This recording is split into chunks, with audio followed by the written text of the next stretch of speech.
Halo, halo. Apa kabar? Kita ketemu lagi ya bersama saya Subun Arif dan Bung Rocky Gerung dari Rocky Gerung Official. Bung Rocky, kelihatannya ya kita perlu melanjutkan lagi nih soal kemarahan ngamuk, bukan marah ini, ngamuknya Ibu Megawati di Bali.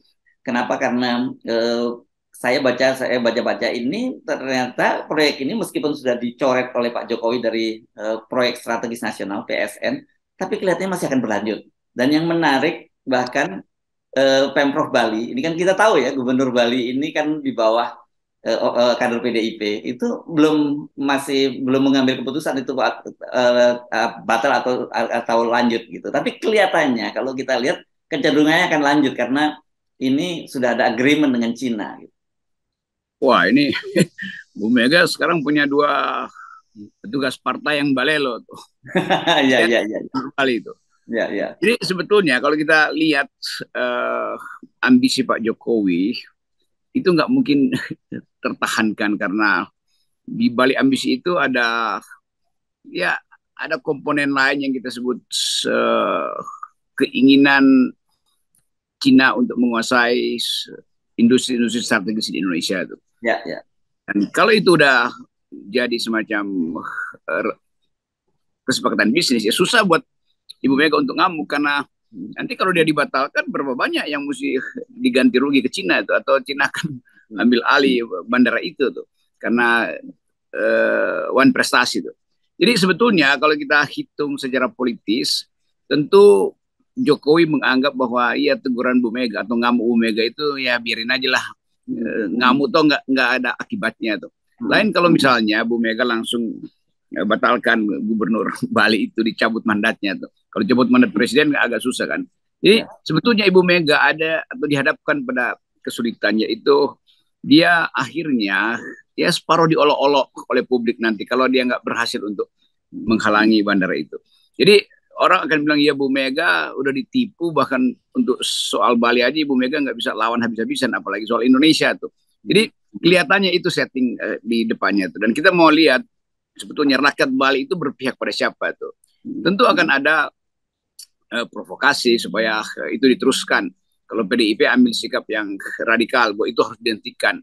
Jadi sebetulnya yang kita sebut endorsement power dari Ibu Mega terhadap PDIP udah berkurang terus tuh. Karena bagaimana mungkin gubernur yang adalah kader PDIP kan mestinya kasih tahu lapor pada ketua partai perkembangan pembangunan bandara di Bali Utara itu tuh. Nah, sekali lagi ini pertanda bahwa istana akan fight back. Istana akan menguji sejauh mana kekuatan Megawati untuk menghalangi pembangunan bandara itu. Tapi kita tahu dari sikap Megawati, dia menyebutkan soal tradisi, kultur, soal lingkungan. Jadi Mega sebetulnya ada dalam poin yang bagus. Dan Ya. masyarakat Indonesia, milenials juga merasa bahwa memang tidak layak kalau di Bali itu ada bahkan mau dibikin 4 bandara di situ kan. Lama-lama Bali hilang koneksi etisnya dengan lingkungan yang biasa diucapkan di dalam filosofi Bali itu. Jadi itu intinya berkaitan di situ adalah juga cara Jokowi untuk tadi menguji apakah Megawati mampu untuk menggusur Bali dan kalau itu nggak bisa berarti dia nggak mampu untuk menegur atau menjewer bahkan kupingnya presiden yang ada kader dia tuh. Jadi ini tanda yang enak untuk kita lihat persaingan politik Ibu Mega dan Jokowi justru akan diuji di Bali itu kan Yes. itu Oke. kan dan Bali itu adalah markasnya Megawati secara politis maupun secara uh, darah keturunan kan Ya, ya. Megawati keturunan Bali juga.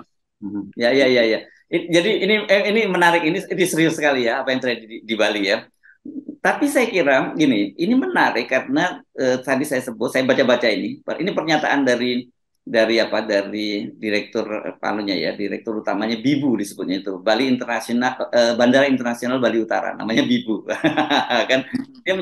Dia menafsirkan Ibu Megawati itu bukan ngamuk, bukan marah, itu menunjukkan kekhawatiran Ibu Megawati terhadap lingkungan di Bali dan sebagainya, dan dia menjamin bahwa itu kekhawatiran Ibu Megawati itu mungkin karena Ibu Megawati belum dapat penjelasan gitu yang lebih komprehensif soal itu. Jadi kalau udah dapat penjelasan dia yakin bahwa Ibu Megawati akan terima itu. Tapi begitu saya baca bahwa itu proyeknya akan ditangani oleh BUMN Cina gitu yang dengan skemanya Truncare Project. Nah, ini menurut saya justru ada soal serius lainnya ini Bung Rocky.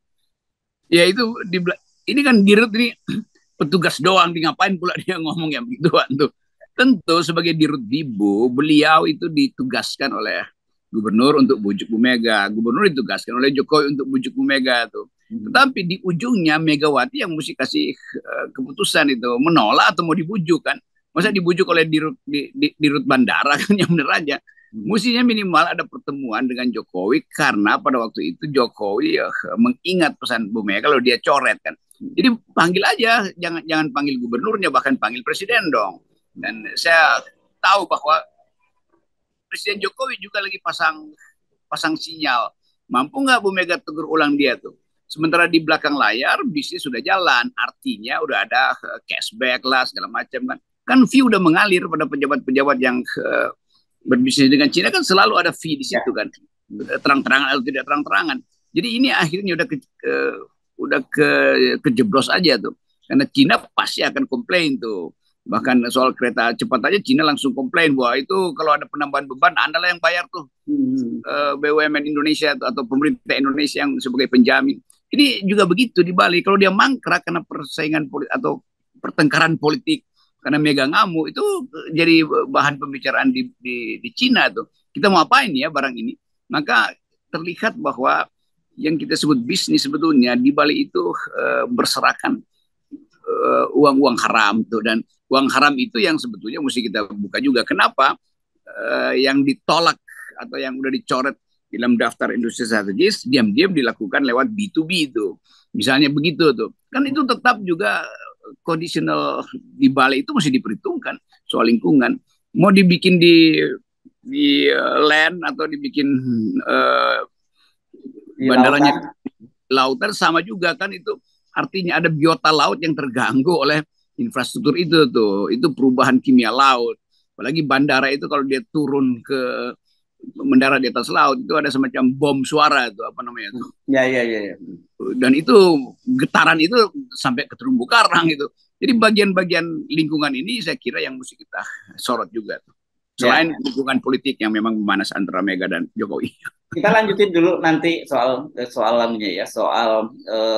memanasnya hubungan dengan Ibu Megawati dan Pak Jokowi ini berkaitan dengan tadi yang saya sebut soal Cina ini. Pembangunannya disebutkan bahwa ini BUMN Cina yang tidak, dan dananya tidak akan menggunakan dengan APBN. Nah, ini gaya lama lah. Kita ingat juga bagaimana soal kereta api cepat juga tadinya juga janjinya tidak ada APBN kan gitu.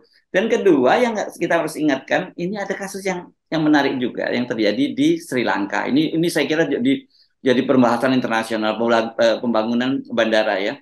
Bandara di kotanya Pak Raja Paksa itu ya. Dan itu bandaranya dibangun di 200 km dari Sri Lanka. Dari ibu kota Sri Lanka ya.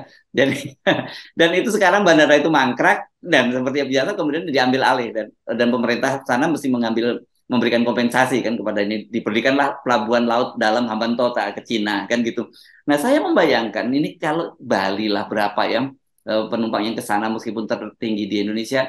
Saya kira Bandara Ngurah Rai sendiri mungkin sampai sekarang kapasitasnya belum penuh gitu ya. Kalau kemudian dibagi dan kemudian tidak break even point, ini kan kita juga bisa membayangkan nasibnya sama seperti yang terjadi di Sri Lanka gitu.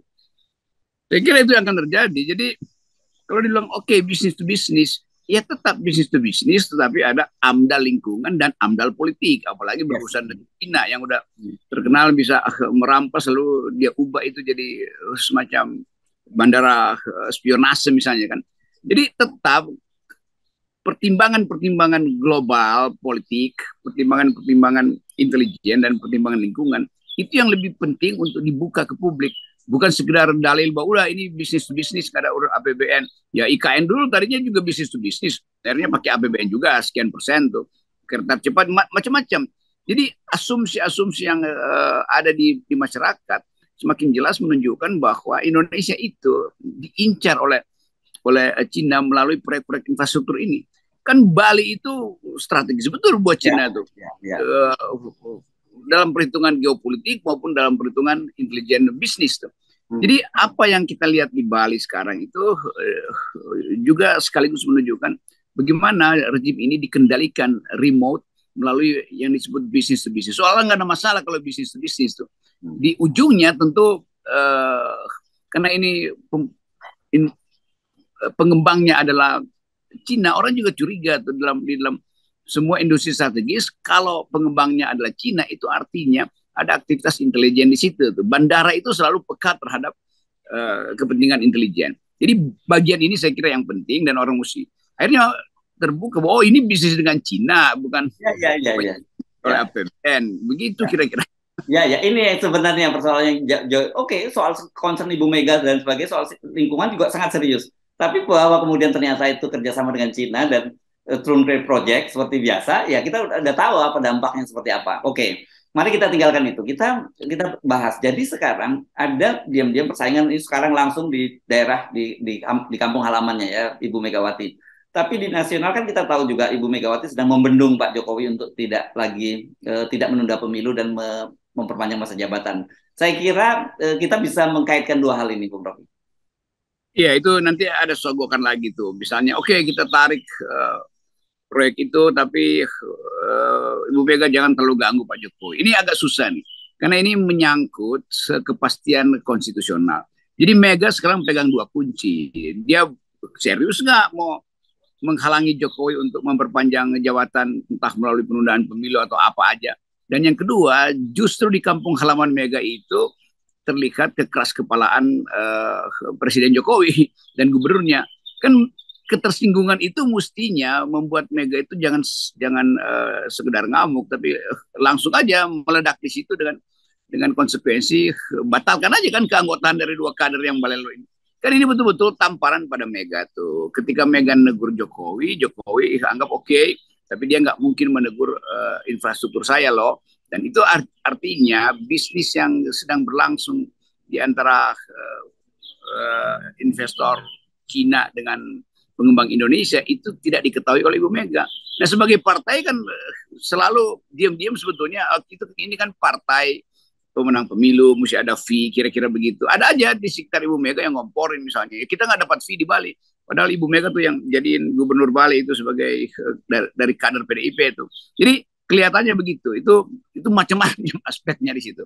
Tapi bagi kita hanya satu aspek sebetulnya. Itu ketidakhati-hatian Indonesia dalam kepemimpinan Presiden Jokowi yang mengajak terlalu banyak investasi dari Cina tanpa ada pengendalian atau filter ideologi. Dan itu yang mulai terasa di Morowali itu. Orang tetap apapun keterangan Presiden, Mahfud, Pak Kapolri, orang anggap itu di situ ada ketegangan etnis, ada ketegangan rasial tuh. Ya, walaupun basisnya adalah ketidakadilan tuh. Jadi Cina itu di semua sektor itu akan mengalami semacam pemburukan nanti kalau ada eskalasi dari Morowali itu. Dan Morowali itu adalah pertanda pertama bahwa rakyat Indonesia menolak sebetulnya arogansi Cina itu. Tapi sebetulnya kalau kita breakdown ya karena Presiden Jokowi undang sebetulnya itu intinya. Ya. Oke. Ini saya kira menarik. Ini bukan semata-mata persoalan konflik antara atau petak umpet ini sekarang ini antara Ibu Mega dengan Pak Jokowi gitu. Tapi ada soal yang jauh lebih serius ternyata di balik persoalan bandara Bali Internasional Bandara Bali Utara. Oh, Bandara Internasional Bali Utara namanya. Yaitu sistem-sistem semacam ini kan kita lihat di mancanegara, di Afrika, di Asia Selatan itu. Dan hal semacam itu kita tahu sebagai bagian dari upaya Cina untuk menguasai infrastruktur, terutama infrastruktur strategis untuk memungkinkan dia meloloskan ide One Belt One Road atau sekarang BRI namanya Belt Road Initiative disebutnya. Belt Road Initiative ini. Jadi sebetulnya dalam ketegangan global yang masih sangat terasa di Cina Selatan, di Indo-Pasifik, di Selat Taiwan itu, kita mesti baca itu sebagai satu paket berpikir tuh. Jadi jangan sekedar menganggap bahwa kan udah beres tuh sebagai B2B. Tentu ada bagian lain yaitu hak masyarakat Bali untuk menikmati keuntungan dari proyek itu. Tapi sebagai bangsa yang hidup di dalam ketegangan global, kita mesti betul-betul tahu apa yang disebut sebagai under table transaction yang di dalamnya adalah bisnis ideologi antara Indonesia dengan Cina itu. Jadi aspek ini sebetulnya yang mesti diperkuat untuk dibongkar ke publik. Kenapa? Karena ada peristiwa di Morowali. Dan Morowali itu bukan peristiwa kecil yang bisa Yes. sekedar dihasil oleh menangkap 17 orang pelaku di situ. Ini satu pintu kritis bahwa ada problem politik, ada problem ideologi, ada problem etnis, rasial di semua bisnis yang dikuasai oleh Cina di Indonesia khususnya dan di Asia Selatan. Yes. Jadi saya kira sebelum langkah terlalu jauh, silakan belajar lagi deh, buka-buka deh. Itu sedang terjadi di Sri Lanka ya, pelabuhan laut dalam Hambantota dan juga bandara internasional di situ yang dibangun oleh Cina. Dan sekarang kalau kita baca-baca dan kita tonton dokumennya itu menjadi sekarang bandara tersepi di dunia, gitu karena tidak ada aktivitas itu dan itu bisa terjadi di Bali dan di Bali saya kira itu jadi serius kalau itu terjadi. Sebetulnya beberapa infrastruktur jalan tol di Sumatera, Kalimantan, juga itu udah mangkrak semua kan. Jadi sebetulnya ini Pak Jokowi mungkin merasa kalau di Bali bisa hidup. Oh iya itu tapi ya Ngurah Rai belum penuh dan bikin di utara itu return on investmentnya bagaimana. Jadi kita nggak pernah tahu kan. Karena berbisnis dengan Cina kebanyakan kita nggak tahu. Karena kita seolah-olah kasih belangko kosong untuk dia tulis sendiri isi perjanjiannya. Yes, oke. Seperti kereta api cepat Cina, tiba-tiba kita mesti merogoh kocek lebih dalam dari APBN. Baik, terima kasih Bung Rocky. Ini sangat menarik dan saya kira masih akan terus bergulir, tidak selesai dengan hanya Ibu Megawati ngamuk gitu ya, karena masih banyak gerilya-gerilya yang coba meyakinkan Ibu Megawati agar mengizinkan pembangunan bandara di Bali Utara itu. Oke, dan 0%. Ya, kita 0%. Oke, thank you.